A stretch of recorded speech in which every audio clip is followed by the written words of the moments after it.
2012 সালে মেয়াদ শেষ হয়ে গেছে। আমি কি ভুল বলতেছি নাকি? আপনি একটু পড়েন তো।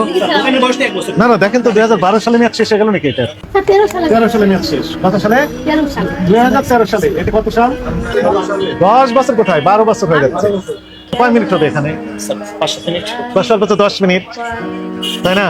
আমরা কত প্যাকেট মেয়াদোত্তীর্ণ ওষুধ বের করলাম এটা আমরা একটু দেখেন আপনার সম্মুখে দেখি। 1 2 3 4 5 6 7 8 9 10 11 12 13 14 15 16 17 18 19 20 21 22 23 24 25 26 27 28 29 30 31 32 33 34 35 36 37 38 39 40 41 42 43 44 45 46 47 48 49 50 51 52 53 প্যাকেট আর একটা 54 প্যাকেট ওষুধ পাওয়া গেল 10 মিনিটের মধ্যে। একই সাথে খাবারের আইটেম দেখেন 1 2 3 4 5 6 7 8 9 10 11 12 13 14 15 16 প্যাকেট বা বক্স খাবার মেয়াদ উত্তীর্ণ হয়েছে।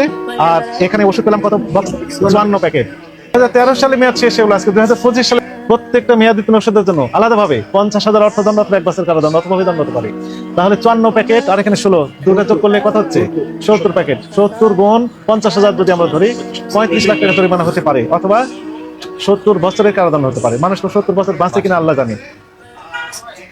তার মানে ওনার যদি জেল হয়, কারাদণ্ড হয়, তাহলে ওই কারাগারেই মৃত্যুবরণ করতে হবে।